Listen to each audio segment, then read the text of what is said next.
Olá, boa tarde!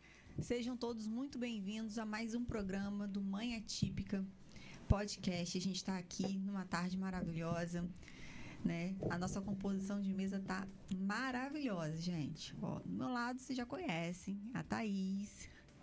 Né, Thaís?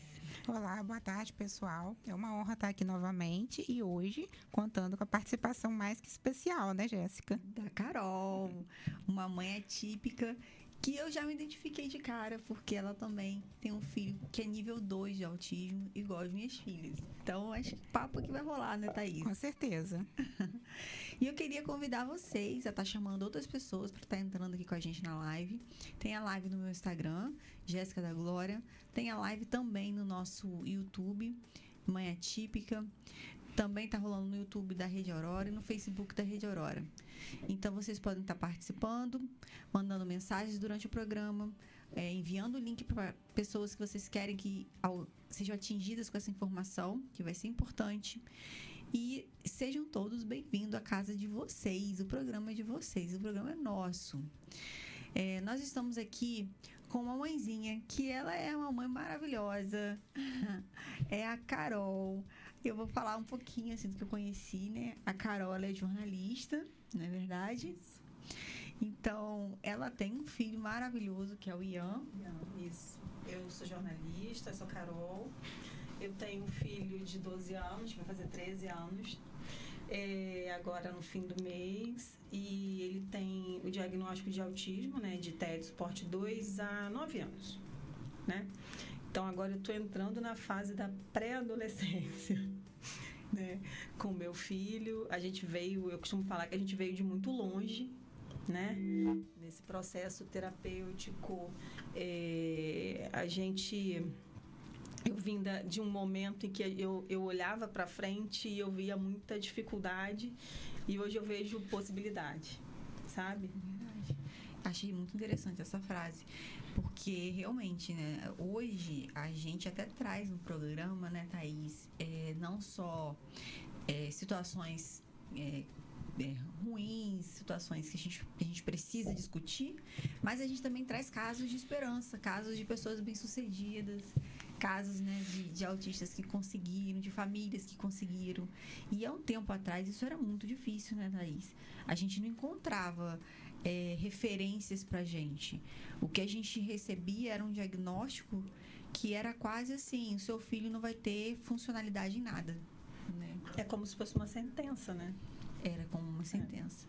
Isso porque na geração anterior era a geração manicomial. Então, assim, era terrível, né? Então, a gente está saindo dessa história triste da solução era o manicômio, porque não havia perspectiva nenhuma, essas pessoas tinham que ficar lá. A gente está saindo disso, a gente está entrando numa geração que agora já tem referências. Hoje a gente já tem autistas adultos, né, Thaís, recebendo diagnóstico. E cada vez mais as pessoas estão descobrindo que o autismo, a gente não vai romantizar, dizer que é fácil, mas que a pessoa autista, ela tem uma capacidade de se adaptar também ao local e contribuir muito. É por isso que muitos autistas estão sendo contratados por empresas, porque eles trazem algo que as pessoas que não são autistas muitas vezes não conseguem, porque eles têm uma concentração para fazer as atividades que eles se dispõem a fazer, e eles também, desde que não mexam no calo deles, eles conseguem trabalhar em equipe muitas vezes melhor do que uma pessoa que não é autista. Sim, é verdade. É só saber conduzir a sua habilidade, né? Porque todos eles têm habilidades. Tem o hiperfoco, tem suas habilidades. É saber conduzir, que eles vão ser ótimos nas suas habilidades, com certeza. Carol, vamos do comecinho, né? A gente estava falando aqui antes de começar o programa, né? E olha só a diferença, né? As minhas filhas têm 7 e o Ian tem 13. Vai fazer 13. Vai fazer 13. Tem 12. E o Ian recebeu o diagnóstico com quantos anos? Quase 4. Foi um diagnóstico tardio, né? Ele é meu único filho. Eu fui mãe aos 28 anos e eu não vi os atrasos, eu não percebi os atrasos no desenvolvimento do meu filho. Olha que coisa, né? Mas ele sempre foi nível 2 de suporte? Ou teve alguma... Sempre foi. Sempre foi. Sempre foi, sempre foi. No caso, mudou o CID, né? E ele acabou indo para porque hoje não existe mais o termo Asperger, né? Então, integrou ao nível 1, mas ele sempre esteve no nível 2. Só que eu não posso deixar de citar que, apesar dele permanecer no nível 2 de suporte, eu acho que isso é uma coisa que a gente acaba ficando muito preso, mas eu não posso, apesar dele permanecer ali, né, eu acho que o nível é o de menos. Meu filho teve muitos ganhos com o passar do tempo, sabe? No processo terapêutico dele, são 9 anos. Eu olho às vezes para trás, foi numa época como essa, de março, abril, foi um pouco antes do aniversário dele de 4 anos que eu tive o diagnóstico dele. Então todo ano me vem à memória, assim, processo. Eu não lembro as datas, não lembro, gente, não lembro mesmo. Mas me vem à memória o processo de como é que foi, sabe? Receber o diagnóstico. Eu não via nada de errado no meu filho, não que o autismo seja errado, não é isso. Mas, assim, os atrasos... Eu me culpei muito depois que veio o diagnóstico, mas e a gente sempre tem aquela coisa, você também é mãe atípica, né, Jéssica? Você sabe. A gente fica pensando como é que vai ser amanhã. Sim, é a nossa grande guerra. Né? A primeira coisa que passa e agora, daqui em diante, recebi esse diagnóstico. Meu filho não fala, meu filho depende de mim para tudo. Ela não sabe pedir água, ela não sabe falar que está com fome.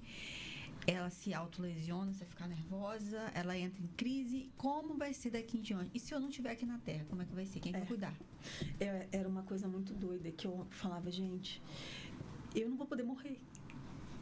Isso é desesperador. Porque quando eu tive diagnóstico, eu não tive medo, eu não tive... É até engraçado eu falar isso. Eu vivi o meu luto de uma forma muito... Eu não tive problema em aceitar. Eu vivi o meu luto de uma forma que eu tenho... O que eu vou fazer? Sabe? Como é que vai ser o futuro dele? O que eu vou fazer? Como é que vai ser daqui pra frente? Gente, eu não posso morrer nunca. E eu ficava sem dormir, pensando em como é que seria. Será que ele vai conseguir estudar? Eram tantas perguntas. Será que ele vai conseguir conviver em sociedade? Será que ele... Eram tantos questionamentos e aquilo me deixava muito angustiada, sabe? Mas, assim, o diagnóstico veio... não é uma sentença, como eu costumo falar. Ainda hoje, apesar de todos os desafios que a gente enfrenta, que são muitos, né, Jéssica? Sim. A gente consegue olhar para frente, assim, sabe? Eu consigo olhar para frente, eu acho que muitas outras mães. Porque de mais longe eu costumo falar que eu já vim, né? Hoje eu não penso que eu não posso morrer. Hoje eu vivo em prol de dar a Ian as possibilidades que eu consegui, o melhor que eu consegui, para que ele tenha uma vida plena, tranquila, feliz, dentro das características dele, porque ele tem autismo, ele não é só isso, ele tem tantas outras características que a gente não pode deixar de passar, o autismo não define o indivíduo, eu não consigo ver dessa forma. Então, assim, o que eu posso fazer?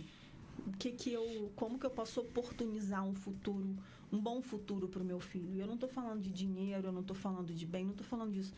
Como é que meu filho vai ser uma pessoa feliz? Sabe? Então, meio que hoje eu luto muito para isso, eu vivo muito em prol disso, assim. Aquele desespero inicial de como é que vai ser, eu vou conseguir, não vou conseguir, vou dar conta, não vou dar conta.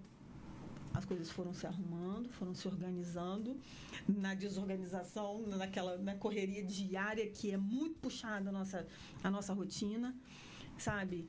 E as coisas vão caminhando. Meu filho não falava, tinha muita ecolalia. Meu filho hoje conversa, meu filho canta, meu filho interage na sala de aula, sabe? A gente começa a ver a esperança, né? E nesse período, né, de 9 anos para cá, teve mudança nas leis também, né? Para que tivesse esse amparo, né?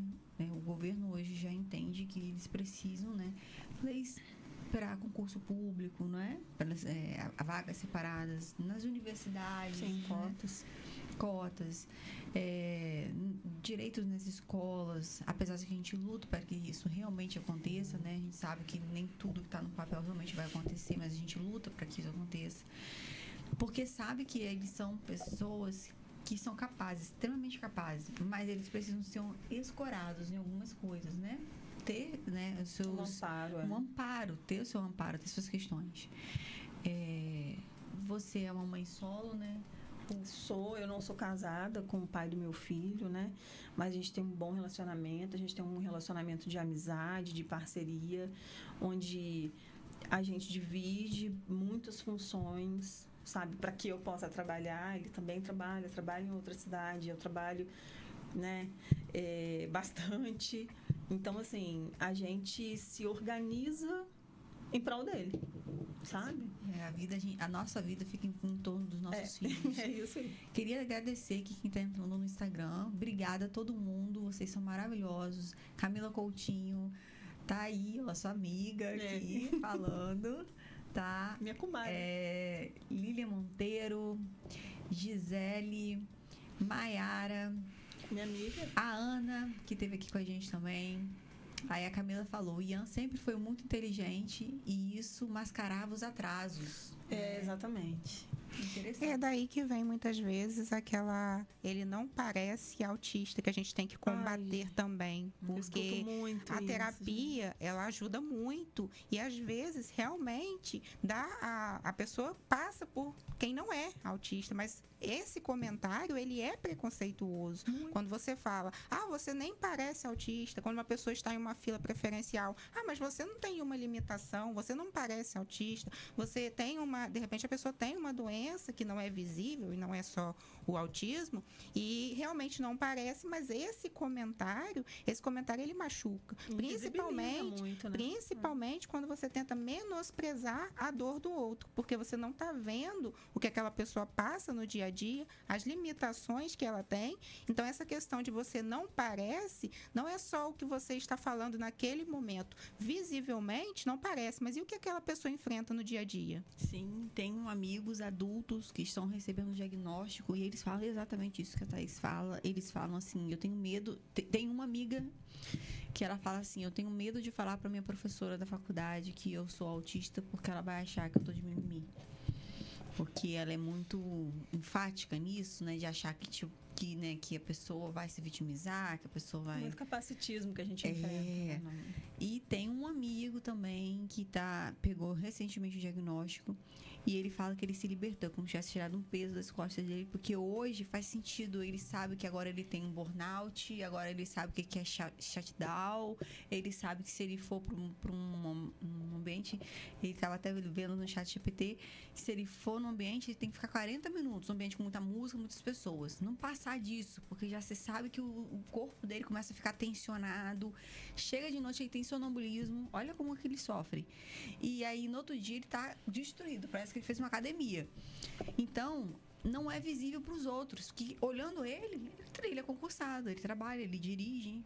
E é justamente esse o nosso trabalho, de falar, de mostrar para as pessoas que o problema não é em si você falar não parece, porque visivelmente não parece. A gente precisa conscientizar as pessoas que nem toda doença, nem toda deficiência é aparente, mas toda pessoa com deficiência enfrenta algum tipo de dificuldade no seu dia a dia. Sim, com certeza. A Maiara Carneiro falou, né? Carol, também te conhece. Carol falou, é minha amiga. Carol, trabalhamos juntos. Sempre uma guerreira. A Carmen, um beijo, um abraço. Uma amiga maravilhosa que segue muitas meninas também. E assim, a gente... Eu ia falar da diferença. As minhas têm 7 anos, né? O Ian vai fazer 13. Isso. As minhas conseguiram laudo com 2 anos e meio, mas na luta. Então a gente vê a diferença de 9 anos, né? A diferença aí das meninas pro Ian da época que eles foram pegar o laudo. E você vê a mentalidade como ainda era tão difícil, né? De ter um laudo precoce. Fala, não, vamos esperar até os 4. Vamos ver se gêmeos tem um atrasozinho na fala normal, né? Aí eu fiquei assim, como que eu vou esperar se cada dia que passa eu vejo as meninas mais perdidinhas? E aí foi onde a gente conseguiu um diagnóstico correndo muito atrás. Eu consegui o diagnóstico de Ian, eu tive o diagnóstico de Ian com quase 4 anos, e hoje eu paro e penso, eu me culpei muito na época de como é que eu não vi meu filho, que meu filho estava me pedindo ajuda, que meu filho precisava de suporte, sabe? Durante muito tempo eu me culpei, tem uma frase que é ótima, que nasce a mãe, nasce a culpa, nasce a culpa. Não tem jeito. Então, eu me culpei muito de por que é que eu não vi, como é que eu não vi meu filho com muita ecolalia, com comportamento desregular, ele não ia a shopping. E o diagnóstico dele eu consegui em 15 dias. Levei em 2 médicos, particular, na época a gente conseguiu resolver tudo particular, que isso também faz muita diferença. Né? Na nossa vivência. Aí... As crianças que têm acesso ao atendimento do SUS e ao particular, né? Nossa, completamente. A gente sente, com particular, com plano de saúde, a gente já sente pra caramba, né? Imagina só pelo SUS. Eu sei, tem muitas mães, muitas famílias atípicas que passam por poucas e boas por conta de amparo, por conta de políticas públicas, por conta da falta de amparo de políticas públicas, sabe? Isso também auxilia muito o desenvolvimento das crianças. O peso não tem que ficar só na mãe, na família, sabe? Porque muitas mães não podem trabalhar. Sim, isso é algo que eu martelo muito, que eu tenho um grupo de mães atípicas e participo de outros grupos de mães atípicas, estou sempre muito engajada nisso. E o que eu cheguei assim na conclusão, o maior gargalo que existe ainda é essa questão da mãe não poder trabalhar. Primeiro que ela não pode trabalhar para a questão dos horários da terapia do filho. Na maioria das vezes é a mãe que leva. A não ser uma mãe que tenha uma condição financeira muito boa, que não é a realidade da maioria, é a minoria. Ter um auxiliar terapêutico, ter motorista, ter alguém para levar o filho, buscar, que não é a maioria. A maioria vai de Uber, vai de ônibus, vai com carro emprestado, vai com seu próprio carro quando tem. Além disso, o que acontece? Ela acaba reduzindo a carga de horário de trabalho, ou ela acaba saindo do mercado de trabalho. Quando o filho está assim, meu filho agora já está numa fase, digamos assim, mais preparado. Quando ela vai voltar, ela se depara assim, eu saí do mercado de trabalho agora, estou atrasada, estou lá atrás. Então, assim, é uma perda financeira naquela família, é uma perda de ascensão social naquela família, porque você fica limitada. Então, assim... Não tem problema não, isso acontece. A gente percebe que existe muitas questões sociais que envolvem quando você fala assim, recebi um diagnóstico do autismo.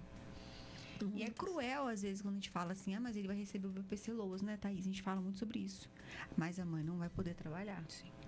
E aí é um gargalo cruel, porque você não vai conseguir estimular aquela mãe a continuar trabalhando, porque raros são os empregos que contratam, né? Raros são os empregos que não vai exigir carteira assinada.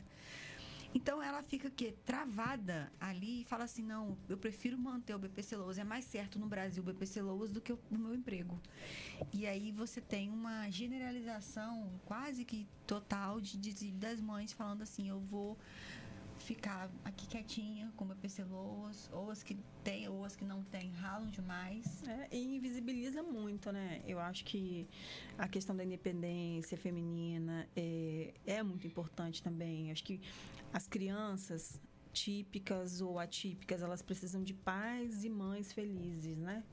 De pessoas que precisam, diante de todas as dificuldades que todo mundo enfrenta, né, que não existe uma pessoa que não tenha problema, que não tenha desafio, que não tenha dificuldade, elas precisam de pais felizes, sabe? Então, uma mãe que ela está extremamente cansada, que ela não tem nenhum tipo de amparo, né? Amparo social, psicológico, que isso também é uma coisa que eu sempre bato muito na tecla.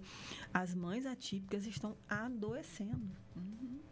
Você falou tudo. Elas estão adoecendo. E o problema não são as crianças, são os nossos filhos. Eu seria mãe do meu filho 1000 vezes do jeitinho que ele é. Se eu pudesse, eu escolheria ser mãe do Ian do jeito que ele é. Com todos os desafios que eu enfrento, com toda a correria da minha rotina, com tudo. Eu amo ser mãe do Ian, sabe? Só que a gente não tem nenhum tipo de amparo.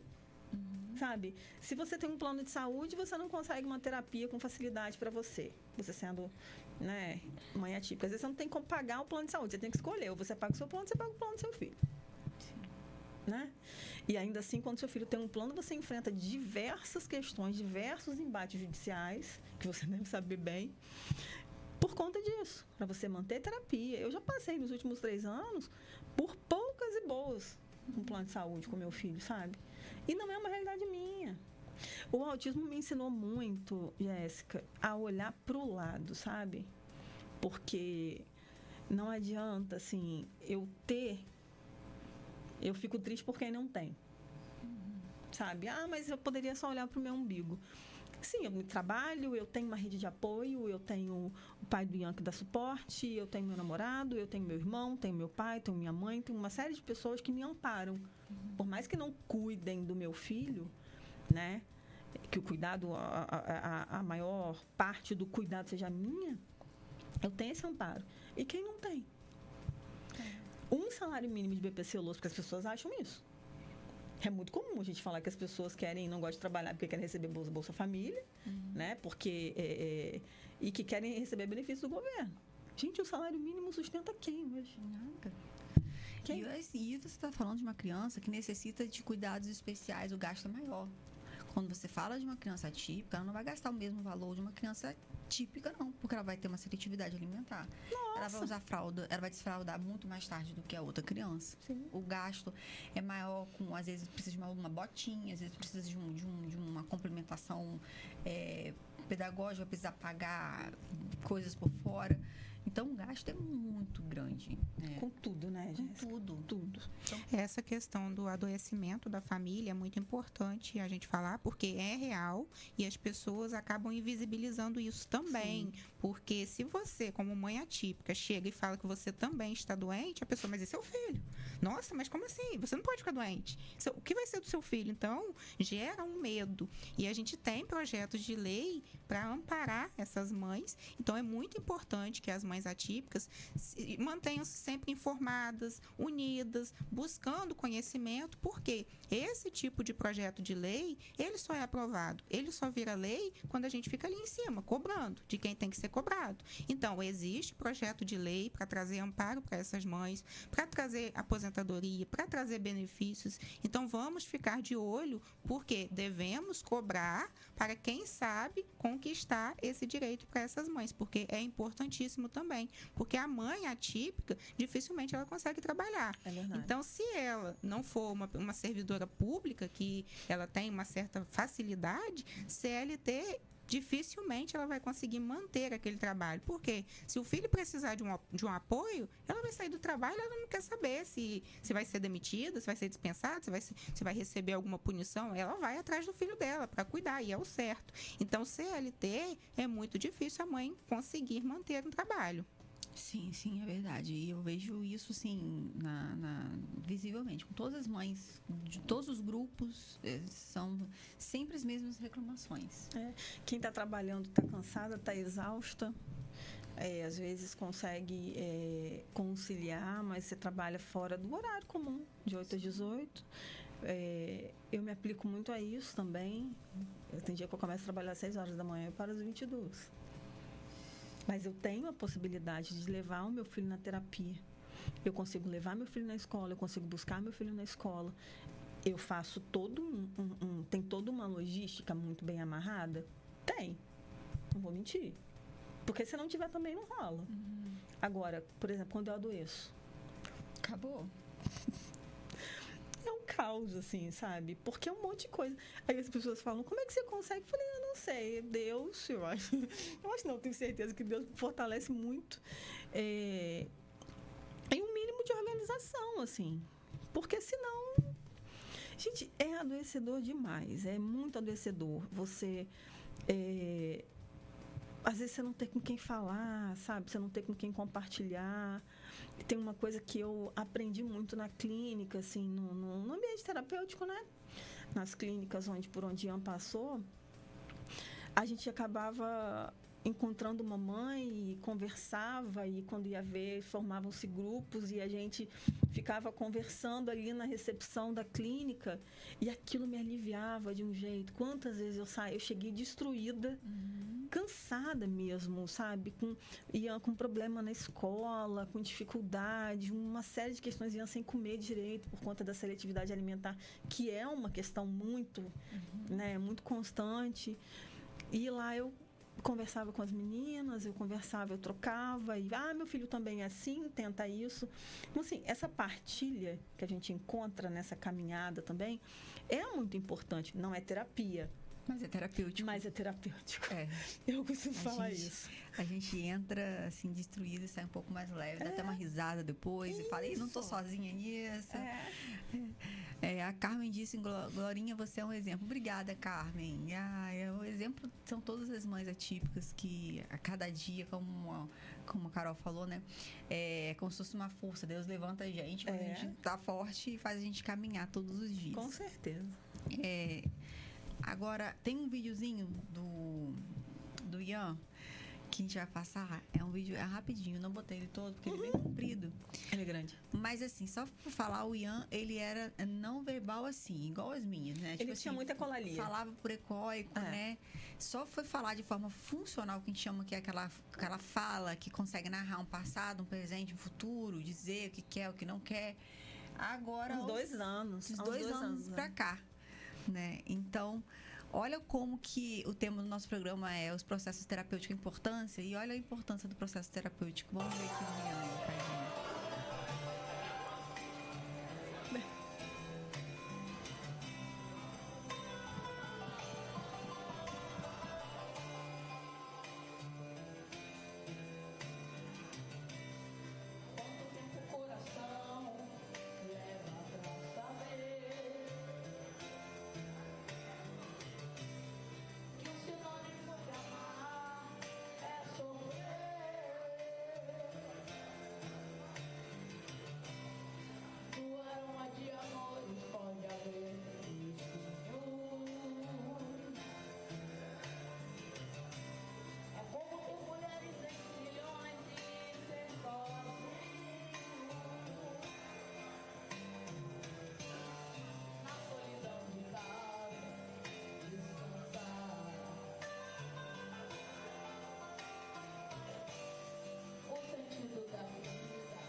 Ai, gente, que fofo!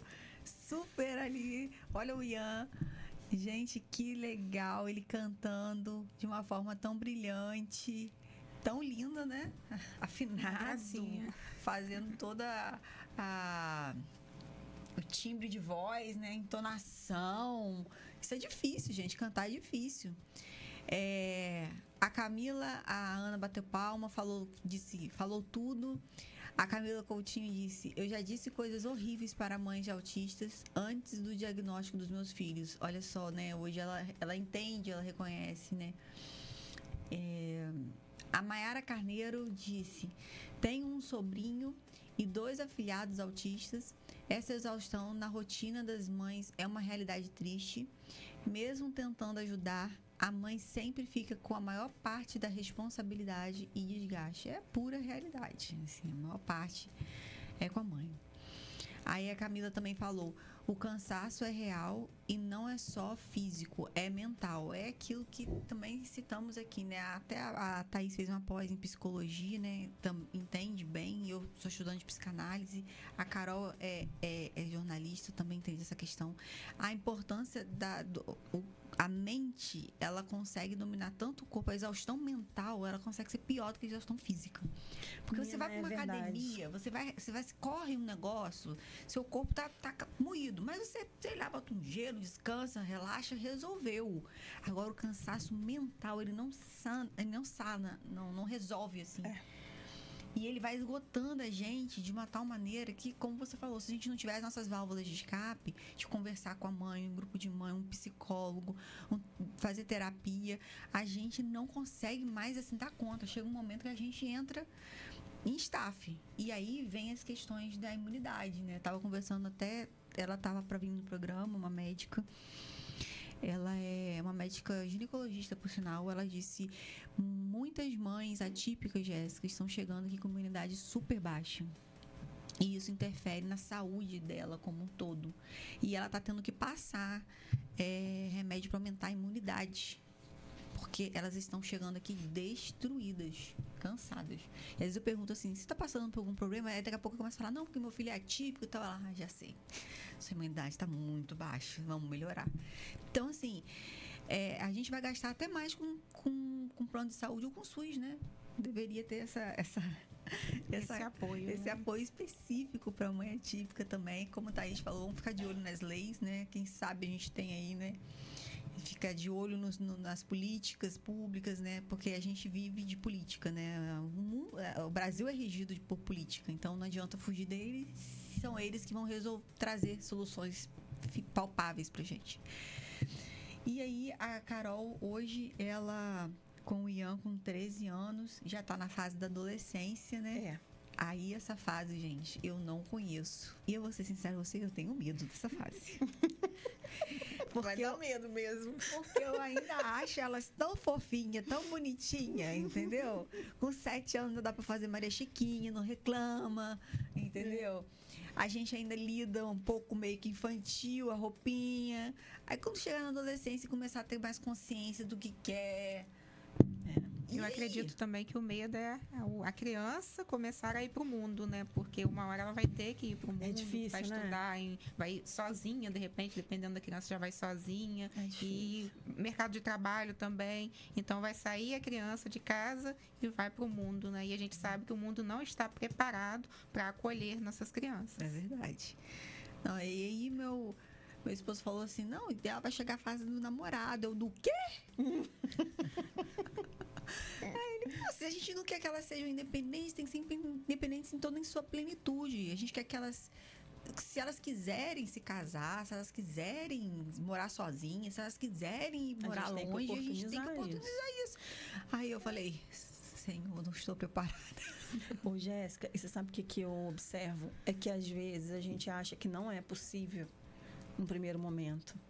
E quando eu falo que eu vivo para dar autonomia para Ian, porque, gente, eu quero morrer em paz. Sabe? Eu tenho direito de morrer também. Não existe isso. E a gente não sabe quando a gente vai. Pode ser cruel e muito prático falar isso, mas é a única certeza que a gente tem.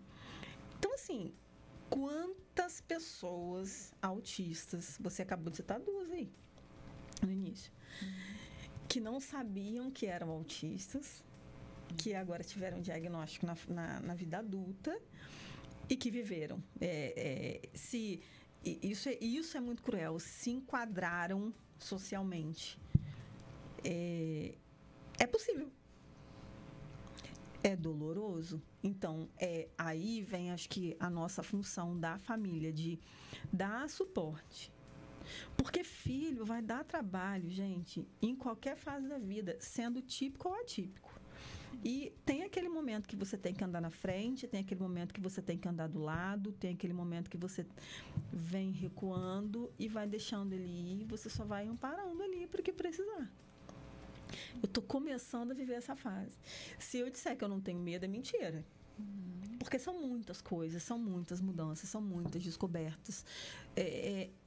É um mundo novo que vai se abrindo, assim.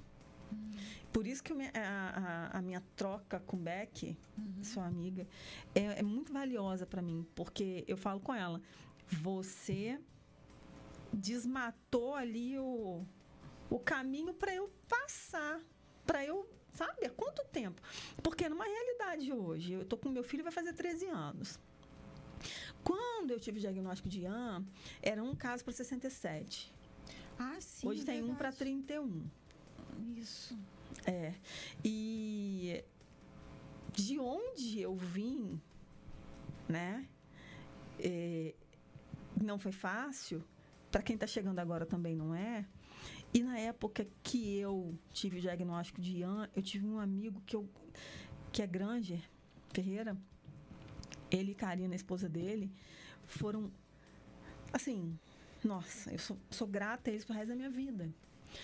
Porque o que eles fizeram comigo, quando eles tiveram o Kaique, que é um autista também, severo, o único filho deles, eles não sabiam para onde eles iam. E eu fiquei desesperada e eu chorava. Ele falava, Carol, calma, porque vai dar certo. Então, assim, essa minha troca, esse meu amparo por pessoas que já tinham um filho com diagnóstico, eu recorrer a essas pessoas e essas pessoas me darem um suporte, sabe? Porque a gente fica sem saber para onde ir, a gente fica sem saber o que fazer, sabe? Isso para mim foi muito valioso. E é por isso que eu tô aqui hoje. E é por isso que eu não me nego de atender telefone, de responder mensagem de gente que eu nunca vi na minha vida e que eu nunca vou ver. Não é que eu saiba, não é isso. Eu não sou estudiosa da área, eu sou mãe.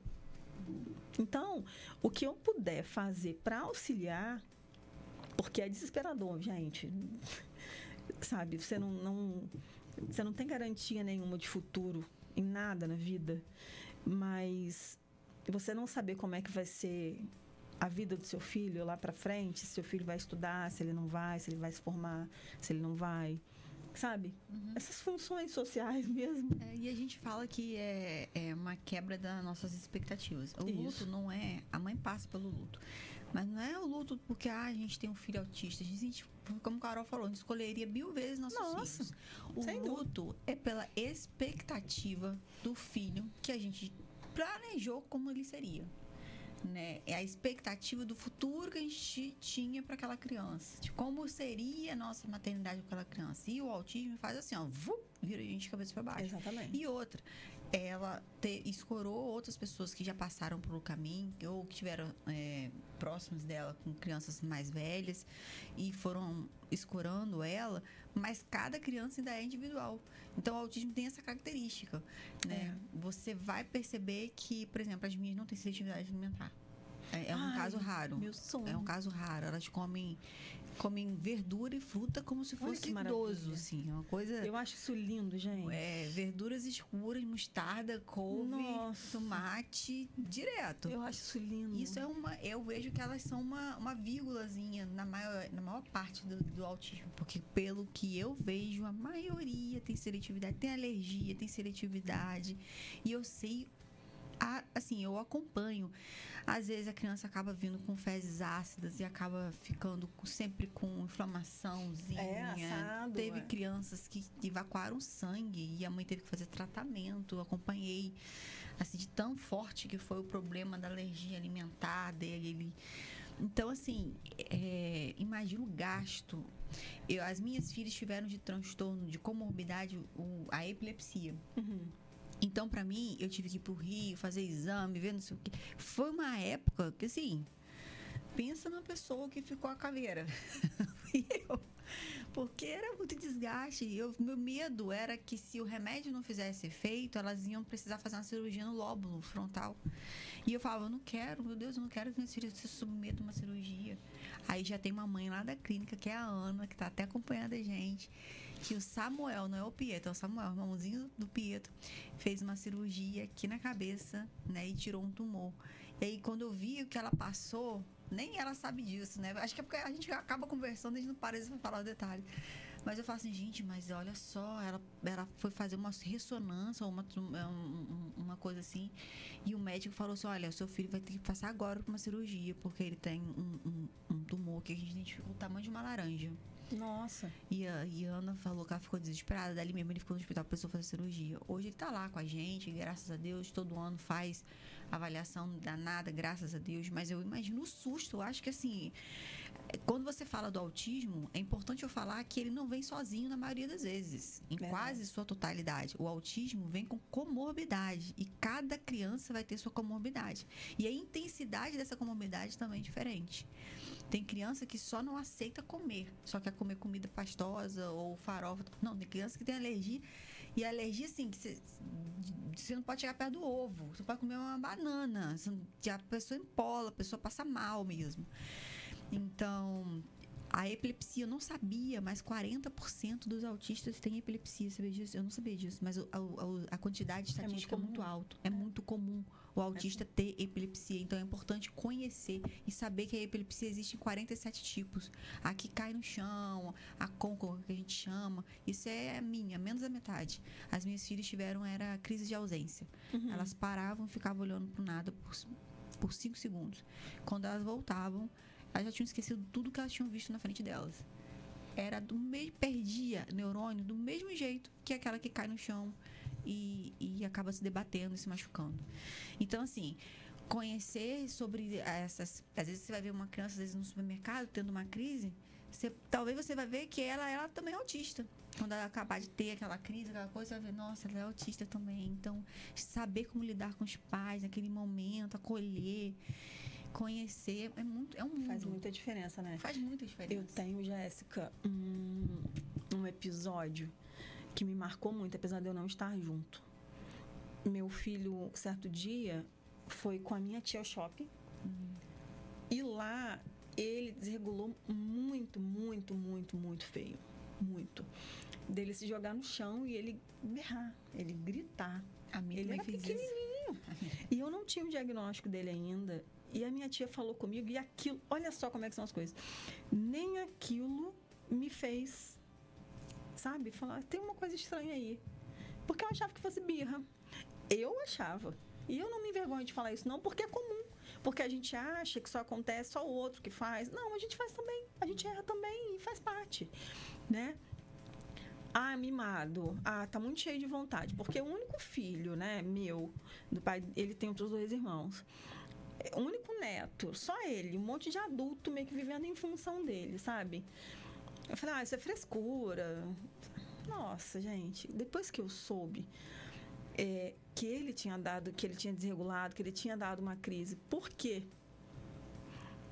Por conta do barulho, os estímulos visuais, meu filho ficou anos sem entrar no shopping.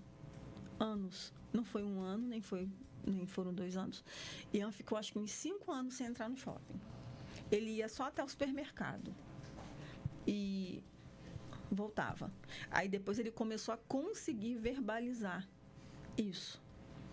E ele começou aí, primeiro ele colocava a mão no ouvido e falava que não queria ir, parava. Depois ele conseguiu verbalizar e falou que é o barulho. Aí um dia ele pediu para levá-lo. Tem uns 4 anos que ele voltou a entrar no shopping. Ele pediu para levá-lo, vamos até ali? Eu falei, vamos. Fui. De lá ele se sentiu confortável, ele puxou a minha mão e foi andando. Só que olha outra coisa. A gente anda no shopping, anda na rua, é muito comum a gente ver as fachadas das lojas com pessoas plotadas mesmo nos vidros. Meu filho não suporta aquilo até hoje. Ele sai correndo. Ele tapa o ouvido, ele tapa o olho e ele fica balançando as mãos com muita estereotipia. Isso é uma coisa que eu sei que é um limite dele. E eu nunca tinha identificado isso. Eu nunca imaginava que isso fosse uma questão, sabe? Imaginava da luz, do barulho, do monte de gente, enfim. Tem essa questão. Carol, a mãe, a gente se culpa muito. Muito. Mas eu vou dizer uma coisa pra você. Não se culpe. Não se culpe porque você não sabia que o seu filho não era autista. Não se culpe, porque eu não percebi durante anos. Não se culpe porque você era o seu conhecimento sobre o assunto. Hoje eu já venci isso, assim, graças a Deus. Mas durante muito tempo, e eu não me envergonho em falar justamente por isso. Porque eu sei o poder que a informação tem. E tem coisa que eu não posso guardar pra mim. Sim. Sabe? Porque às vezes tem uma mãe que está passando pela mesma situação que eu já passei. E isso ajuda. O apoio vem de várias formas. Às vezes vem numa fala, vem num abraço, vem na partilha mesmo, sabe? E é isso que me faz estar aqui. Sabe? Eu acho que a gente compartilhar as nossas vivências enquanto mães, né? Enquanto mães atípicas. E isso é muito importante. Com certeza. um dos nossos... o tema do nosso programa, né, foi processo terapêutico. No nível 2, e a gente está frisando isso, porque o Ian é nível 2, né? As meninas também são nível 2. Mas porque a sociedade conhece muito pouco do nível 2. Fala-se muito do nível 1 e do antigo Asperger, né? Que era aqueles que tinham superdotação, com altas habilidades. Porque o nível 1 é aquele que fala bastante, se expressa, tira nota alta na escola, é perfeccionista, entra em crise porque não tirou 10, tirou 9,8. Aí tem gente que ainda fala assim, nossa, seu filho é maravilhoso. Teve um pai que virou pra mim e falou assim, Jéssica, eu tenho 2 filhos, meus 2 filhos têm altas habilidades. As pessoas chegam pra mim e falam assim, você ganhou na loteria, 2 filhos com altas habilidades. Aí ele virou e falou assim, você não sabe o quanto que eu sofro. Meu filho só quer ficar isolado, ele detesta pessoas. Meu filho, ele tem dificuldade para caminhar em shoppings e tudo mais. E ele não gosta de... Ele vai pra escola forçada. As tantas coisas que ele foi falando... Que aí eu falei assim, as pessoas não sabem disso.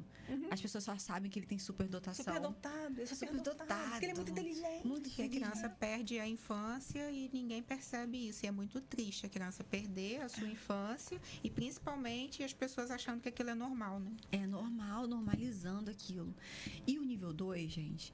Aí as pessoas conhecem o nível 1, que é esse tipo que eu falei, e o nível 3, que é o que não tem fisionomia, o autismo não tem fisionomia. Porém, ele é mais fácil de ser identificado porque ele tem muitas questões motoras também envolvidas. E acaba tendo mais estereotipias e tudo mais.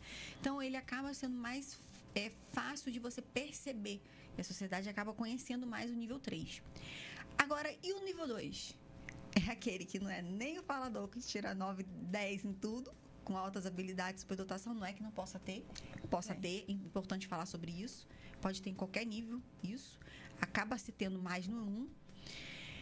E o nível 2 também não é igual ao nível 3, que você tem que dar o suporte tão substancial. Ele consegue ter uma evolução. Exemplo, tem pessoas nível 3 adultas que até hoje precisam de pessoas para dar banho, mesmo adultos. Preciso que segurem na mão para caminhar num shopping, caminhar num lugar. Mas o nível 2, ele não é nem com essas características tão fortes no sentido de traços, né? E também não é tão fraco como... Então, a sociedade está conhecendo agora. Então, eu tô assim, prazer, esse é o nível 2, entendeu? A gente tá assim, falando, gente, esse é o nível 2. Ele vai ter estereotipia, ele vai ter crises de burnout, ele vai se jogar no chão lá do shopping. As minhas, tem uma que detesta praia. E a outra ama. Aí eu tenho que ficar me dividindo. Duas. As minhas se dividem. A que não gosta de praia também detesta shopping. Eu acho que está associada à quantidade de pessoas, a movimento. Ela deitou no chão, ela fez metade do shopping parar. Não tem a guarda, a pessoa de primeiros socorros do shopping? Já vem com a cadeira de rodas, assim. Senta para te ajudar. Porque ela fez um escândalo. Mas assim, mas a gente já sabia. A gente tentou conduzir através de coisas que chamam a atenção dela, tentar ela relaxar. Agora, ela tá conseguindo fazer a questão da respiração. Ela até já sabe. Sopra, cheira a florzinha, sopra a velhinha. Ela já sabe, já dá risada. A irmã até já dá risada. E então, assim, tudo isso é o nível 2. Gente, tem mais comentários aparecendo. Minha produção, esses comentários têm que aparecer atualizados. Tô brincando. Esses aí acho que já foram lidos. Já foram lidos. Lá embaixo acho que tem mais. Aí a Camila botou coraçãozinho, a Carmen botou lindo, bateu palma, a Ana mandou coraçãozinho, bateu palma. A Camila falou que ele não cantou mais lindo. Gente, mas eu achei a voz dele muito bonita. Menina, mesmo, tá? Cantar é difícil, gente. É assim. Ele gosta de cantar, viu? E a música que ele escolheu também, música adulta, não foi uma música de criança. A Cíntia Mesk entrou, me marcou, disse boa noite, Cíntia Mesk, fica-se à vontade, adorei o Mesk, achei diferente. Ela disse, Carol, faço de suas as minhas palavras, sabemos o que passamos com o plano de saúde, né? E as conversas na sala, aguardando nossos filhos na terapia. Isso aí. Carlos, obrigada. A primeira vez que você entrou. Camila também disse: eu tenho medo do mundo, que é cruel com qualquer pessoa, principalmente com os atípicos. É pura realidade. É uma preocupação, gente, muito forte. É, o mundo é totalmente. Sobe, mas só tem um comentário em cima que faltou ler. A Ana falou. Não, a Camila falou. A Barbosa entrou. Seja bem-vinda, Barbosa, Ellen. A Camila disse assim: Carol me ajudou mais quando desconfiei do autismo de João Pedro. Aí foi sua vez de você ser o suporte para ela. E a Ana disse: pois é, amiga, foi mesmo. Um tumor no cerebelo. A questão do tumor, né? Aí a Ana disse assim: após o tumor, descobri que ele tem a síndrome de Li-Fraumeni. Eterno acompanhamento com oncopediatra. Olha só, gente. Nunca ouvi falar. É isso que eu falo das comorbidades do autismo, que elas vêm associadas com síndromes e outras coisas. A Ana disse também: Carol, adorei assistir a sua experiência de vida, sinta-se abraçada por mim, amiga. Obrigada, Ana, um beijo. E a Camila Coutinho disse: Léo também está no nível 2. Aí o Léo, a Camila tem gêmeos, né? Só que o dela um tá no nível 1, o outro tá no nível 2. Gente, assim, o que eu quero passar para vocês é isso, é ampliar um pouco mais a visão do espectro, né? Nível 1, nível 2, nível 3, cada um tem suas características, todos são capazes, todos. Existe também como comorbidade a deficiência intelectual, é importante também se falar sobre isso. Tem. E ela tem nível 1, nível 2 e nível 3, né? Uhum. Então, ela pode ocorrer em qualquer um desses níveis. Isso não é limitador. Isso é somente mais uma adaptação. Sim. Mais uma adaptação. Então, assim, existe, além do autismo, ele nunca vem sozinho, ele vem com comorbidades. É importante vocês saberem disso, tá, gente? Olha aí, a Ana falou, síndrome de Li-Fraumeni, que causa esse tumor, né? E tá sendo sempre vigiado. E tantas outras crianças com outras questões. Rafael Maron, um abraço que entrou aí. A gente já tá aqui indo pro final. Todo mundo vai falar, mas já... O tempo passou rapidinho, né? Viu? Passa rápido. Quer falar uma coisa pra gente? Bom, a minha mensagem final é que qualquer nível, todos os níveis merecem respeito, né? Porque as pessoas pensam que o nível 1 de suporte não é PCD, porque o autista ele é equiparado a uma pessoa com deficiência para efeitos legais. Então, a gente que lida com o direito, muitas vezes a gente ouve isso: nível 1 não tem direito a nada, nível 1 é tranquilo. Mas não, vamos respeitar, principalmente, acima de tudo, respeitar, seja qual nível for. Isso aí. E entender que cada autista é único.